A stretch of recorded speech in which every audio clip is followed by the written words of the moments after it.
நான் ப்ளஸ் டூவில் computer science maths physics chemistry படித்தேன். பயாலஜி ஏன் படிக்கலாம், எனக்கு படம் போட வராது, அதனால கம்ப்யூட்டர் சயின்ஸ் படித்தேன். வேறு ஒன்றும் காரணம் கிடையாது. கம்ப்யூட்டர் சயின்ஸ் படிச்சுட்டு பிஎஸ்சி கம்ப்யூட்டர் சயின்ஸ் படிக்க எங்கள் அப்பா சொன்னாருங்க. அவர் வந்து எப்போது இதெல்லாம் பண்ணி கட்டாயப்படுத்த மாட்டார், யோசனையாக சொல்கிறார். அவர் என்ன சொல்கிறாருன்னா, கம்ப்யூட்டர் தான் இனிமேல் எல்லாரும் சொல்கிறாங்க, அதனால கம்ப்யூட்டர் சயின்ஸ் படிக்கலாமா பாருங்க. நான் சொன்னேன், கம்ப்யூட்டர் சயின்ஸாக படித்தா பணம் கட்டி படிக்கணும், பணம் கட்டி படித்தா நீங்கள் இறங்கி போய் சொல்லுவீங்க, பணம் கட்டின பணத்தை திருப்பி எடுக்கணும், இதுக்கெல்லாம் படிக்க சரியாக வராது, நான் வந்து இலக்கியம் படிக்க போகிறேன் அப்படின்னு சொல்லி இலக்கியம் படிக்க கிளம்புனேன். இலக்கியம் படிக்க கிளம்பும்போது தமிழ் லிட்டரேச்சர் படிக்க முடியும். சொன்னது போலவே ஒன்றே ஒன்று முடியும்னா மதுரையில் படிக்கிறது, படித்தா அமெரிக்கன் கல்லூரியில் படிக்கிறதுன்னு நினைச்சேன். முதல்ல கேம்பஸ் தான் ஃபிக்ஸ் பண்ணேன், லா காலேஜ் சேர்ந்தேன். ஏன்னா அமெரிக்கன் கல்லூரி அப்படி ஒரு கல்லூரி முழுக்க வந்து உடம்புல வெயில் படாமல் இந்த கல்லூரி இந்த கடைசி அந்த கடைசி நடந்துட முடியும். அவ்வளவு மரங்களோட இந்த கல்லூரி ஒரு சமூக கட்டத்தில் 130 கல்லூரி இருக்கு. அமெரிக்கன் கல்லூரி முடிவு பண்ணி அமெரிக்கன் முடிவு பண்ணி தமிழ் இலக்கியம் படிக்கிறதுக்காக விண்ணப்ப படிவம் வாங்கி பிஏ தமிழ் எழுதி என் தந்தை எங்கள் அப்பா வந்து ஒரே நிலவில் வச்சுருக்கிறேன். நான் வந்து கதாபாத்திரம் வைக்கிறேன், அவர் முதல்ல எவசூர் பாத்திரம் வைக்கிறாரு. அதனால் அவருக்கு படிப்பு பற்றி பெரிய ஒரு இது இல்லை. அங்கே அவசியம் பயமுத்துவ மாட்டார் வச்சுங்க. நாட்டுக்கு கடை கொடுத்து ஒரு வீட்டுக்கு வரதுக்கு தகுந்த முடியாது. அதனால அவருடைய டேபிளில் கொண்டு போய் வச்சுட்டு பெட்ரோல் கையெழுத்து போடுறதுன்னு வச்சுட்டு நான் படிக்க போயிட்டேன் 9 மணிக்கு. அவர் அடுத்த நாள் 5 மணிக்கு ஊருக்கு போக வேண்டியது அந்த அப்ளிகேஷன் எடுத்து பிஏ தமிழ் எழுதிட்டு அடிச்சுட்டு இங்கிலீஷும் எழுதிட்டு மற்றவரை நான் வந்த பிறகு பேசிக் கொள்ளலாம்னு வச்சுட்டு ஊருக்கு போயிட்டேன். இப்போ நான் அதுக்கு அடுத்த நாள் வியாழக்கிழமை வருது, வெள்ளிக்கிழமை கடைசி நாள் அப்ளிகேஷன் கொடுக்குறேன். அவர் வரது சனிக்கிழமை தான் வர்றாரு. நான் எங்கள் அப்ளிகேஷன் வந்து பிரின்ஸ்பாலில் போகிறேன், அமெரிக்கன் பிரின்ஸ்பாலில் பார்க்கணும். இவங்க பார்க்க போட மாட்டேங்கிறாரு. ஏதோ அப்ளிகேஷன் அட்மிஷன் டைமு பிரின்ஸ்பால் எல்லாரும் பார்க்க முடியாது. நான் வந்து இல்லையா எனக்கு சீட்டெல்லாம் வேண்டாம், அப்ளிகேஷன் கொடுக்குறதே ஒரு தகராறு இருக்குன்னு அவரை பார்த்து தான் சொல்லணுங்கிறேன். அவர் உள்ள போய் இவங்க எங்கள் காலேஜ் வந்து பிரின்ஸ்பால் சொல்கிறாரு, இந்த மாதிரி பையன் வந்து போயிட்டாங்க. என்ன கோர்ஸ் தான் பிஏ இங்கிலீஷ் இருக்கு. பிஏ இங்கிலீஷ் போட்டவங்க என்னைய பார்க்க வந்துருக்காங்க, எவ்வளவு மார்க் இங்கிலீஷில் இருக்காரு. நான் இங்கிலீஷ் தான் படித்தேன். நான் என் ப்ளஸ் டூலேயே வந்து அதிக மார்க் வந்து இங்கிலீஷ்லேயும் தமிழ்லேயும் தான். இவ்வளோ மார்க் வாங்கிட்டேன், ஒன்றும் குழப்பம் முடியாது. இவ்வளோ சொல்லுங்கன்னா உள்ளே போனோம். அதை முதல்வர்கிட்ட சொல்கிறேன், இதெல்லாம் நான் தமிழ் படிக்க நினைக்கிறேன். என் தந்தை எதனால் இங்கிலீஷ் எழுதி வச்சாருன்னு தெரியல. அவர் வர்றது 4 நாள் வர்றாரு. அதனால வந்தோம்னு அவர் ஒருத்த வார்த்தை கலந்துக்கிட்டு இந்த விண்ணப்ப படிக்கிறத திங்கக்கிழமை கொண்டு வந்து கொடுக்குறேன், எனக்கு 2 நாள் டைம் வேணும்னு கேட்குறேன். பிரின்சிபால் திருப்பி சொன்னாரு, தமிழ் படிக்கிறதா இங்கிலீஷ் படிக்கிறதா ஒரு குடும்பத்தில் 3 நாள் பேசிட்டு திங்கக்கிழமை கொண்டு வரலாம், திங்கக்கிழமை வராது, அடுத்த வெள்ளிக்கிழமே வாங்க. நான் எங்கள் அப்பா வந்தாங்க கேட்டேன். அவர் சொன்னாரு, டேய் நீ வந்து 12வது இங்கிலீஷை படிச்சிருக்க, உனக்கு இங்கிலீஷை பற்றி ஒரு பெரிய தயக்கமோ பயமோ இல்லைங்கும் பொழுது அதை நீ பாடமாக படிச்சிருக்கணும். இன்னொரு 3 வருஷம் இந்த தமிழ் இலக்கியத்தை நான் பார்த்த சாதியும் ஜெயகாந்தனையும் கம்பனையும் நம்ம வீட்டில் வாங்கி படிச்சுக்க முடியும். நீ இங்கிலீஷை வீட்டில் வாங்கி படிக்க முடியும் நினைச்சேன்னா நீ படிக்கவே மாட்டேன். காசரையும் மில்டனையும் ஷேக்ஸ்பியரையும் கீல்ஸையும் செல்லியும் வீட்டில் படிக்கவே முடியாது. அதனால அதை பாடமா படி, இதை வீட்டில் படிச்சுக்கலாம். அதாவது சொன்னது சரின்னு எனக்கு தோணுச்சு. நான் லிட்டரேச்சர் சேர்ந்தேன். இங்கிலீஷ் சேர்ந்து முடிச்சதுக்கப்புறம் பிஏ படித்ததுனாலேயே எம்ஏ படித்தேன். அப்போ ஆர்சி காலேஜ் சொல்லியிருந்தாங்க, எடிக்கல் இன்ஜினியரிங் காலேஜ். தமிழ்நாட்டில் எங்கெல்லாம் கல்லூரிகள் இருக்கோ, எங்கெல்லாம் போட்டிகள் நடக்குதோ, எங்கெல்லாம் கல்ச்சுரல் நடக்குதோ அங்கே பூரா இருக்கலாம். தமிழ்நாட்டில் என் காலடிப்படாத கல்லூரி மேடையே இல்லை, அத்தனை மேடை இருக்கலாம். 90 நாள் ஒரு செமஸ்டருக்கு 90 நாள் நான் அதிகபட்ச கல்லூரிக்கு போனது 15 நாள் இருக்கு. ஆனால் இப்போ அட்டெண்டன்ஸா 100% இருக்கும். காரணம் மிச்சம் இருக்க 85 நாளும் ஆண் டியூட்டிங்கிற பேர்ல அந்த கல்லூரியின் சார்பாக விழாக்களுக்கு போனதுனால அட்டெண்டன்ஸ் மட்டும் விழுந்துட்டே இருக்கும். இப்படி பிஏ முடிச்சதுக்கு அப்புறம் அதன் காரணமாகவே என்ன படிக்கலாம்னு கேள்வி வந்த பொழுது ஏதாவது ஒரு சுவாரஸ்ய படிப்பு பிலாசபி எங்க இருக்குன்னு தேடினேன். மதுரையில் பிலாசபி தேடினா மதுரையில் வந்து அன்பரானந்த காலேஜ் ஒரு காலேஜ் செக்கானூரில் மதுரையில் வந்து 20 கிலோமீட்டர் தள்ளி அங்கேதான் இருக்கணும்னா பிரின்சிபால் போய் அப்ளிகேஷன் வாங்கி என்ன பிலாசபி கொடுத்த உடனே அந்த பிரின்சிபாலை பார்த்து நம்ம காலேஜ் பிலாசபி கிளாஸ் பண்ணி பார்த்துருக்கேன். நான் பார்த்தது இல்லைங்க. சரி வா கூட்டு போறேன்ட்டு செகண்ட் இயர் கிளாஸ் நடந்துட்டு இருக்கு. நடந்து கேம்பஸ் கூட்டு போயிட்டு நடந்தே இருக்கோம். எனக்கு என்ன ஒரு பிரின்சிபால் கோர்ஸ் செய்யறவங்க தான் கூட்டி கொண்டு கிளாஸ் எல்லாம் காட்டுறாங்க. நல்ல காலேஜ் இருக்கா நடந்து நடந்து போறேன். நடந்து ஒவ்வொரு சொல்றது இந்த வாழ்க்கையில் வகுப்பு விட்டு அதுக்கு அடுத்த வகுப்பு தான் பிலாசபி வகுப்பு உள்ள பார்த்துக்காங்க. முதல் கிளாஸ் வந்து 2வது கிளாஸ் திரும்பி பார்த்தா எல்லாரும் வெளில அங்கி போட்டு மொத்த பாதிக்கு 35 பேர் படிச்சுட்டு இருக்காங்க பிலாசபியாக. அதில் உள்ள போனால் இப்போ நான் வந்து பாதியாராக இல்லாத ஒரே ஒரு ஆள் நான் மட்டும் தான் நான் தரணும்னு இருந்தேன். அவர் சொன்னாரு பரவாயில்லையா அப்படின்னாரு. ஆகா இருந்தா இப்படி ஒருத்தர் சிக்கிடுவோம் போறீங்கன்னு மறுபடியும் எங்கடா இருக்கு பிலாசபி தெரியும்னா, பிலாசபி வந்து மதுரை வெஜ்ஜா காலேஜ் இருந்துச்சு. அது 100 வருஷ காலேஜ். அதுக்கு என்ட்ரன்ஸ் இருக்கு இன்னைக்கு பிலாசபி. நான் பிலாசபி படிக்க போறேன்னு என்ன செஞ்சேன்னா, என் கூட +2 படிச்சா பாருங்க பசங்க, அதுல 11 பேர் கூட படிக்க வரலாம், பிலாசபி படிக்க வரலாம் வெஜ்ஜா காலேஜ். அவெல்லாம் பிஎஸ்சி ஜுவாலஜி படிச்சவன், பிஎஸ்சி பாட்னி படிச்சவன், இன்னொரு பிகாம் படிச்சவன், இவன் பூரா சேர்ந்து பள்ளிக்கூடம் சேர்ந்து படிக்கணும்னு 11 பேர் அப்ளை பண்ணாங்க வெஜ்ஜா காலேஜ் பிஏ பிலாசபி. வெஜ்ஜா காலேஜ் குழப்பமாயிருச்சு. இல்லைனா அந்த பிலாசபி அப்ளிகேஷனே வராது. இன்னைக்கு இந்த வருஷம் 11 பேர் சேர்ந்துருக்காங்க. அதுக்கு ஒரு 3 பேர் மொத்தம் 14 பேர் என்ட்ரன்ஸ் வந்தோம். என்ட்ரன்ஸ் முரளின்னு சொல்றாங்க. அவருடைய பையன் தான் வந்து சுத்தகதை படத்துடைய இசையம் படம். அந்த முரளி வந்து அப்ப பிலாசபி டிபார்ட்மெண்ட் ஹெச்ஓடியா இருக்காரு. அவர் என்ட்ரன்ஸ் காலேஜ் வந்துட்டு எப்படி இத்தனை பேர் வந்து சேர்ந்தாங்கன்னா அது தெரிஞ்சு திரட்டி கொண்டு தான் நான் அவர் பேப்பர் என்ட்ரன்ஸ் பேப்பர் அங்கேயே வச்சு எக்ஸாம் திருத்தி வெளியே வந்துட்டு ஓடி போயிட போறாங்க. 14 பேர் பணம் வச்சார் அன்னைக்கு. அதுக்கப்புறம் 500 ரூபாய் என்னமோ ஃபீஸ். 11 பேர் பணம் கட்டிட்டோம். பணம் கட்டினதுக்கு அப்புறம் என்னுடைய பிஏ இங்கிலீஷ் அமெரிக்கன் படித்து முடிச்சதுனால மதுரை தியாகராஜா காலேஜில் கல்ச்சுரல்ஸ் இவ்வளவு போயிருக்க தயவுசெய்து எங்க காலேஜ் எம்ஏ இங்கிலீஷ் சேர்ந்துட்டு அந்த கல்லூரியில் கூப்பிட்டே எம்ஏ இங்கிலீஷ் சேர்த்தாங்க. நான் இது சரி ஒன்று போய் பிலாசபி போய் படிக்கிறதுக்கு எம்ஏ இங்கிலீஷே படிச்சிருவோம், பிஏ இங்கிலீஷ் எம்ஏ இங்கிலீஷ் ஒன்று இருக்கு அப்படின்ட்டு இங்க கைவிட்டுட்டு நேர போய் எம்ஏ இங்கிலீஷ் சேர்ந்தேன். இதுக்கெல்லாம் நடுவில் நான் என்னுடைய பிஏவோ முடிக்கல. இன்னும் இப்போ நீங்க +2 எழுதுறீங்களா, 1 மாசம் கழிச்சு படித்தேன். அதை முதல்ல அறிமுகப்படுத்துறது மதுரை எமர்ஜென்சி சொல்லி தான். நீங்க வந்து ஏப்ரல் எக்ஸாம்பிள் திருப்பி உடனே ஜூன் எழுதியிருப்பான். நான் வந்து ஆப்சென்ட் பரிசு ஃபெயிலாக பரிசுக்கே போறதில்லை. அவ்வளவு பொறுப்பு செஞ்ச காலத்தாங்க. அப்ப எழுதி உங்க ஸ்கூல் எழுத அப்படின்னு அப்படி பரிசையில் 4 பேப்பர் மிச்சம் இருக்கணும். தியாகராஜர்களுக்கு வந்து எம்ஏ சீட்டு கொடுத்தாங்க. நான் சொல்றேன் சார் நான் இன்னும் கோர்ஸ் முடிக்கலங்க. அது பரவாயில்ல, நீ ஜூன் எழுதிட்டு வா, ஆனா இங்க சேர்ந்துருக்கிறாங்க. இப்ப நான் போய் திருப்பி மெகா காலேஜில் பிஏ பிலாசபி கைவிடுறேன். கைவிட்டா காலேஜில் அந்த காலத்தில் சொல்றாங்க பணத்தை திருப்பி தர மாட்டாங்க. ஏன்னா நான் கைவிட்டோன்னே என் கூட ஒரு சேர்ந்தா பாருங்க 11 பேர் கைவிட்டான் பிலாசபியை. ஐயோ பள்ளியை கைவிட்டா நம்ம என்ன பண்ண போறோம் அப்படின்னு 11 பேர் பணத்துக்கு தர மாட்டேன்னு சொல்றாங்க. நான் மட்டும் பணத்தை திருப்பி வாங்கினேன். நான் என்ன செஞ்சேன்னா, நான் பிஏ ஃபெயிலு, மிச்ச பிரச்சனை எழுத போதில்லை, நான் பிஏ எங்களை சேர்த்துக்கலாம் சொல்ல சொன்னேன். என்ன பிஏ பாஸ் பண்ண அதுக்குள்ள இன்ட்ரெஸ்ட் இல்லை சார், அமெரிக்காவில் வந்து ஜூன் சார் எக்ஸாம் சொன்னாங்க. அதனால நான் ஒருத்தர் கட்டின 500 ரூபாய் திருப்பி வாங்கினேன். வாங்கினதுனால எம்ஏ படித்தேன். எம்ஏ படிச்சு 3வது செமஸ்டர்ல என்ன செய்யறது கேள்வி வந்துச்சு.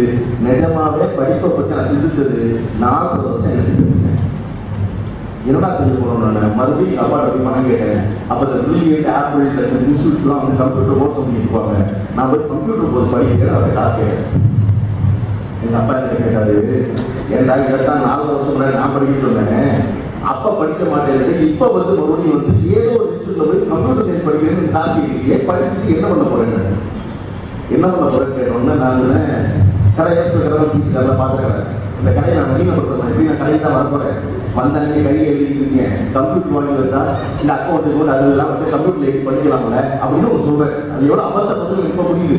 என் தந்தை அன்னைக்கே புரிஞ்சு சிரிச்சு சொன்னாரு, இந்த கடை இன்னொரு பதில் நான் நடத்திக்குவேன், நீ கடையெல்லாம் நடத்த வேண்டாம், வந்து என்ன செய்யலாம் இல்லாம என்ன செய்யலாம்னு கேட்ட கேள்வி. அப்பதான் எனக்கு முதல்ல 20 வயசு 21 வயசுல என்ன வாங்க போறோம் நம்ம வந்து கேள்வியே வந்துச்சு. அது வரைக்கும் எனக்கு ஒண்ணுமே என்னமோ வந்துச்சு போனுச்சு நடந்துச்சுன்னு அப்படி நடந்துக்கிட்டே இருக்கலாம்.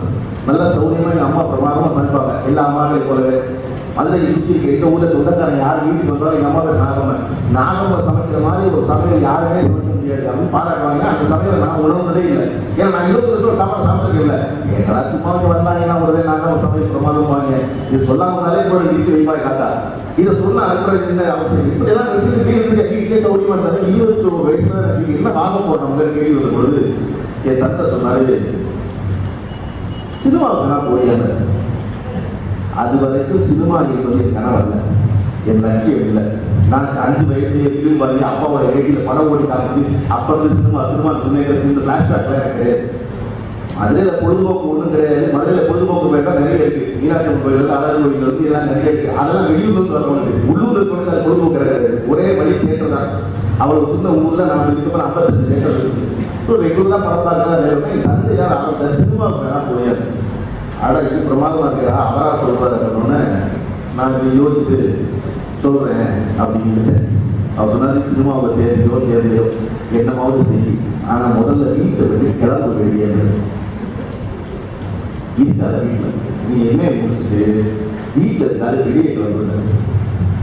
நான் வந்து சினிமா போகிறோம்னா இப்பவே போகலாமே தேர்ட் ஹவுஸ்லேயே உண்மை தேர்ட் ஹவுஸ்ல எங்கள் அப்பாட்ட சரி நான் சினிமா போயிட்டு கிளம்புறேன் அப்படின்னு. இப்போ கிளம்பக்கூடாது, நீ முடிச்சுட்டு எலிஜிபிள் பார்த்து மேல் போடுறதுக்கிட்ட காட்டினேன்னா நீ கிளம்பலாம். நீ பார்க்க வேண்டியது எம்எல் காரணம் படிப்பு ரொம்ப முக்கியம், டிகிரி ரொம்ப முக்கியம். அதை முடியல. எனக்கு ஒரு செமஸ்டருக்கு 3 பேப்பர் வழக்கு போகிற தேர்தல் போய் எந்த பரிசையும் நடக்கல. 12 பேப்பர் வச்சு வச்சுருந்தேன். லாஸ்ட் செமஸ்டர் நான் 3 பேப்பர், மொத்தம் 9 பேப்பர் வச்சுருந்தேன். லாஸ்ட் செமஸ்டர் 3 பேப்பர், 12 பேப்பர் எழுதணும். என்னைக்கு இப்போ என்ன எழுதினா சினிமாவுக்கு போகணுங்கிறத சொன்னதுனால 12 பேப்பரையும் ஒரே ஆட்டம் ரொம்ப ஏப்பத்தில் எழுதினேன். எழுதி முடிச்சு 65% என்ன முடிச்சேன். முடிச்சு வாங்கி கூட எங்கள் அப்பாட்ட போய் காமிச்சேன். எலிஜிபிள் பார்த்து எப்படின்னு காமிச்சேன். 1000 ரூபா பணத்தை வச்சு நீ ஊருக்கு கிளம்புன்னு சொன்னாரு. ஒரு ஜூன் 3ஆம் தேதி, அந்த ஜூன் 3ஆம் தேதி வெளியே வந்தாங்க. அப்போ வந்து பஸ் வந்து எஸ்சிபிசி திருவள்ளூர் பஸ் இருக்கும். அந்த பஸ்ஸை ஏற்றி விட வந்தார் எங்கள் அப்பா என்னை மதுரையில். ஏற்றி வரும்போது 1500 ரூபா பணத்தை கொடுத்தாரு. அது நல்லா இருக்கு. நான் வந்து சும்மா போட்டுருந்தாரு. மாதம் பணம் கொடுக்க போகிறாரு. ஹாஸ்டல் மாதிரி நம்ம இங்கே பார்த்த படத்தை அங்கே பார்த்துட்டு இருக்கலாம். நான் மனசு சொல்லி உட்காந்துருக்கேன். டிரைவர் பஸ் கீரை போடுறாரு. வண்டி ஏற்ற போது கிளம்ப போகுது. மெட்ராஸ் கட்டிட்டு இருக்காங்க கண்டக்டர். எங்கள் அப்பா வெளியே சைக்கிள் ஜன்னல் வெளியே நட்டம் சொன்னார். கையில் 1000 ரூபா கொடுத்து இதுதான் நான் உனக்கு கொடுக்குற கடைசி பணம், இனிமேல் அவனுக்கு பணம் தர மாட்டேன். இப்போ இறங்கலாம் தான் வண்டி நகரும் போது சொன்னார், நீ போ எவ்வளவு லட்சம் வேணாலும் சம்பாதிச்சு இந்த 1500 ரூபா கூட எனக்கு திருப்பி தர வேண்டாம். அதனால முதல்ல போய் நீ ஒன்னே காப்பாற்ற பாருங்க பாயின்னு அனுப்பிச்சு வராங்க. அப்பாரு எனக்கு ஒரு ரூபா தூங்கா வந்து நான் நினைச்சேன். இப்போ இது 1500 ரூபாய்க்கு நம்ம என்னடா ஆகும் மெட்ராஸ் வந்து நான் இறங்கினேன். சென்னையை போல அன்றைய மெட்ராஸ் போல என்னை பயமுறுத்தின நகரம் அந்த உலகத்தில் எதுவுமே இல்லை. வந்து சென்னைக்கு கீழே நின்று நான் வந்து என்னடா ஆக போனோம் சென்னையில. இவ்வளவு வேகமா வண்டி நான் பார்த்ததில்லை, இவ்வளவு அகலமான ரோடு பார்த்ததில்லை, இவ்வளவு நிறைய வண்டி பார்த்ததில்லை, இவ்வளவு வேகமா நடக்கிறவனை பார்த்ததில்லை, கீழே விழுந்துக்கிறத கண்டிப்பாக போறவனை பார்த்ததில்லை, சட்டதான் நான் சமாதானம் சொல்லாதவனை பார்த்ததில்லை, எதையுமே நான் பார்த்ததில்லை. ஒருத்தர் 2 ரோட்ல கடந்து போக முடியுங்கிறதே ஆச்சரியமா இருக்கு மெட்ராஸ்ல. காரணம் மதுரை எல்லாரும் அவ்வளவு வேலை காரணமுறை மசோரை எல்லாம் இறங்கிடுவாங்க. கீழே இறங்கி 2 பேரும் கூப்பிட்டு என்ன பிரச்சனை கேட்டு சமாதானம் பண்ணி தீர்த்து வச்சு 2 பேரும் எதிர்த்து பிரச்சனை அனுப்பிச்சுதான் இறங்கி போவான். திருப்பி ராத்திரி 10 மணிக்கு ஹோட்டல் அடைப்பாங்கிறதே மெட்ராஸ் ஆச்சரியமா இருந்துச்சு. காரணம் மதுரையில் ராத்திரி பூரா சுற்றி ராத்திரி பூரா சாப்பிட்டு 10 ரூபா இருந்தால் சௌகரியமா சாப்பிட்டு ஊரில் வந்தாதான். ஆனால் மெட்ராஸ் ஒரு பேக் கொடுத்து பாருங்க. அதுக்கப்புறம் இந்த உலகம் பூரா நான் பயணம் பண்ணிட்டேன். சரியா ஏறத்தாழ எல்லா கண்டமும் போயிட்டேன். எந்த கண்டமும் எங்கேயுமே எதுவுமே பயன்படுத்தல. அப்ப இங்க இருந்தோ ஒரு மெட்ராஸுக்கு வந்த நானே இப்படி குறைச்சுவேன்னா மெட்ராஸ் வந்து நீங்க எவ்வளவு சிறப்பாக குறைச்சுக்கலாம் நினைச்சு பார்த்துருக்கீங்க. அவர் சொன்ன மாதிரி என்ன சிக்கல், நீங்க சினிமாவில் பார்த்தீங்கன்னா திரைத்துறையில எல்லாருமே வெளியூர்காரனா இருப்பாங்க. நீங்க ஒரு தெரிஞ்ச ஒரு 10 டேரக்டர் யோசிங்க, 9 பேர் வெளியூர்காரனா இருப்பாங்க. எங்கேயாவது யாராவது ஒருத்தர் மெட்ராஸுக்கு பக்கத்தில் இருக்க ஒரு ஊருக்கு வந்து டேரக்டர் ஆர்கேஸ்வரன் போல இல்லையா? ஏன் மெட்ராஸ்ல டேரக்டர் வரமாட்டேங்கிறாங்க சினிமாவில்? ஏன்னா இங்க உங்களுக்கு எல்லாமே பக்கத்தில் இருக்கு. நாகம்மா பிரமாதமா சமைச்சாங்க வீட்டுக்கு வரவெல்லாம் சொன்னா பாருங்க. அந்த நாகம்மா எவ்வளவு பிரமாதமா சமைச்சாங்க. ரங்கராஜபுரத்துல மரணம் இல்லாத ஒரு ஹோட்டல்ல தோசை வாங்கி சாப்பிட்டீங்கன்னா எனக்கு தெரிஞ்சிச்சு நாகம்மா எவ்வளவு பிரமாதமா சமைச்சாங்க. அதுக்கு சொன்னா அந்த சாம்பார் மாதிரி ஒண்ணுங்க. நாங்க ஹோட்டலுக்கு பேரே மரணம் இல்லாத வச்சிருந்தோம். அப்பதான் எனக்கு புரிஞ்சு நாகம்மா பிரமாதமா சமைக்கிறாங்க அர்த்தம். உங்களுக்கு எல்லாமே பக்கத்திலே இருக்கு. இது ஒண்ணு. 2வது நிறைய உங்களுக்கு கோர்ஸ் நிறைய விஷயங்கள்லாம் சொல்றாங்கல்ல, அது கவலையே படாதீங்க. நீங்க என்ன வாங்க போறீங்க தெரியாது. உங்களுக்கு தெரியாது, உங்க வெளியே முடிச்சு கொடுக்க அப்பாவுக்கும் தெரியாது, அப்பா கேட்க உங்களுக்கு தெரியாது. எவ்வளவு பாவம் நீங்க கம்ப்யூட்டர் சயின்ஸ் பண்ணீங்க, மார்க் எடுங்க, 1000 போங்க, பிரமாதம் 1 தான் சம்பாதிங்க, எல்லாம் சரி சம்பாதிச்சு நாம சொல்ல வேற ஏதாவது படிச்சிருக்கீங்களா? ஏதாவது படிக்க சொல்லி கொடுத்துருக்காங்களா? எப்ப பார்த்தாலும் கோர்ஸ் உனக்கு வார சம்பளம் வரும், இவ்வளவு பண்ணலாம், அப்புறம் கல்யாணம் பண்ணலாம், புள்ள பெற்ற பிள்ளை எங்கேஜ் வாங்க 10வது பத்திரிக்கை எங்க ஒரு குடும்பம் சேர்ந்து கல்யாணத்துக்கு ரெடியாங்க. தமிழ்நாட்டில் தாங்க குடும்பமே சேர்ந்து பத்திரிக்கை கிடையாது. ஒரு குடும்பமே சேர்ந்து பத்திரிக்கை கிடையாது.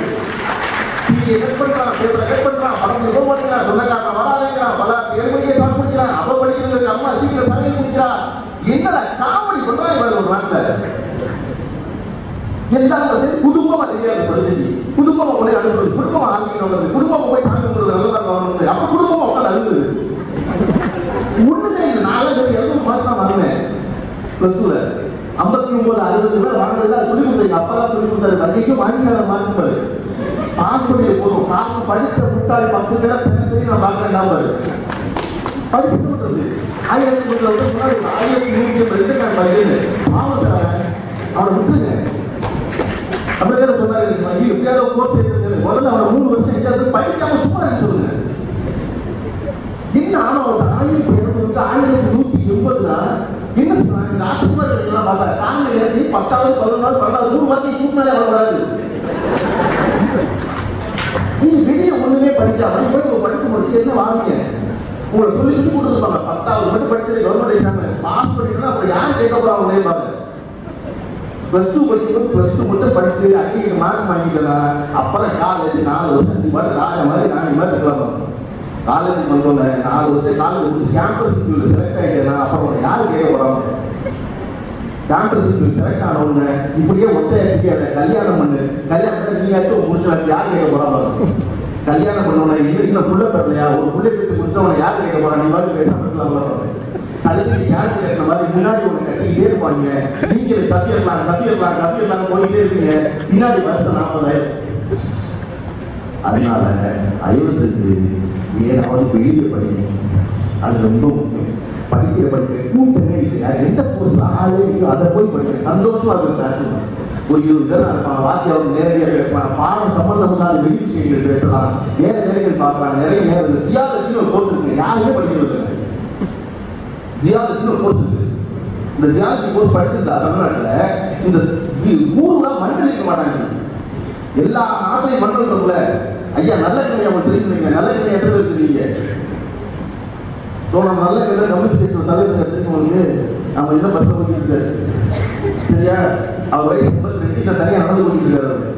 என்ன அந்த நல்ல கண்ணி சொன்னாரு தமிழ்நாட்டில் 33 ஆறு இருக்குப்பா அந்த 33 ஆறுலையும் தண்ணி குடிச்சிருக்கேன் ஓடி தண்ணி ஓடி பார்க்கணும் தண்ணி குடிச்சிருக்கேன்னா வெயில் காலத்துல அந்த 33 ஆறுலையும் நான் படிச்சு கிடந்திருக்கேன் மண்ணுல.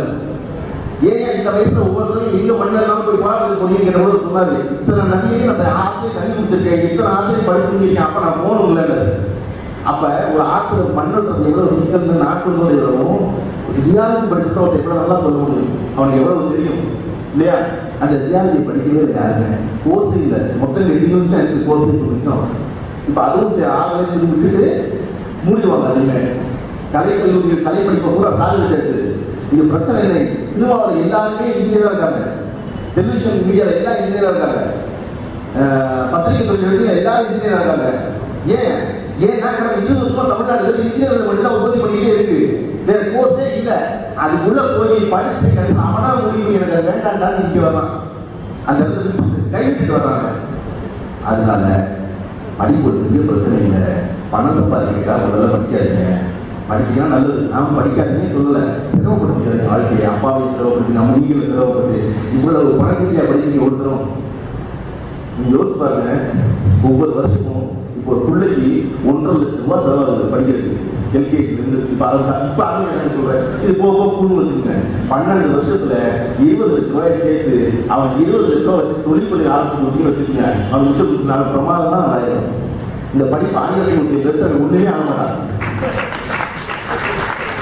20 லட்சம் அது பணமா வெளியே நம்ம வச்சுக்கல அவன் வாழ்க்கையை படிச்சிருவான் உலகத்தை படிச்சிருவான். அப்படி ஒரு ஆவாத படிப்பு பெரும்பாலும் செலவழிச்சுட்டு இருக்கோம்.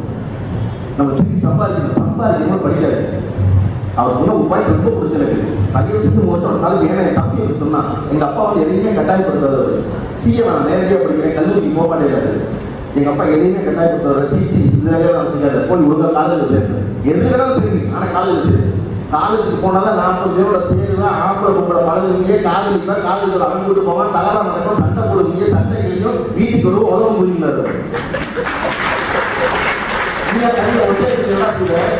கல்லூரிக்கு போற படிப்பதற்கல்ல சேர்ந்து குழந்தைகளுக்கு எல்லாரும் என்ன ஆவாங்கன்னு பார்க்கறது இல்லையா. அதனால ஒன்றும் பிரச்சனை இல்லை. ஒரு பிடிச்ச ஒரு கோர்ஸ் ரொம்ப பெருசா பணம் நீங்க நல்லா படிச்சு இன்ஜினியரிங் லட்சியமா வச்சிருந்தா சரி நான் தடுக்கல. எல்லோரும் அது போய் முட்டை ட்ரை பண்ணாதீங்க. எவ்வளவு ஊர்பட்ட கோர்ஸ் இருக்கு நிம்மதியாக வருஷம் சொன்னார்ல டூரிசம் படிப்பு, பிஏ டூரிசம் சேர்ந்து சைனீஸ் லாங்குவேஜ் மேண்ட்ரின் படிச்சீங்கன்னா நீங்களும் ஆங்கிலத்துக்கும் சம்பாதிக்க போறாங்க. இன்னொரு மொழி படிச்சது ரொம்ப முக்கியம். ஆங்கிலம் நீங்களா வேற நாட்டு மொழி படிச்சது ஏகப்பட்ட நேரம் இருக்கு. ஜெர்மன் படிக்கிறீங்க, சைனீஸ் படிக்கிறீங்க, பிரெஞ்சு படிக்கிறீங்க, ஏதாவது படிக்கிறீங்க. அதை படிச்சு நீங்க பிஏ டூரிசம் படிச்சீங்கன்னா நீங்களே ஆளு.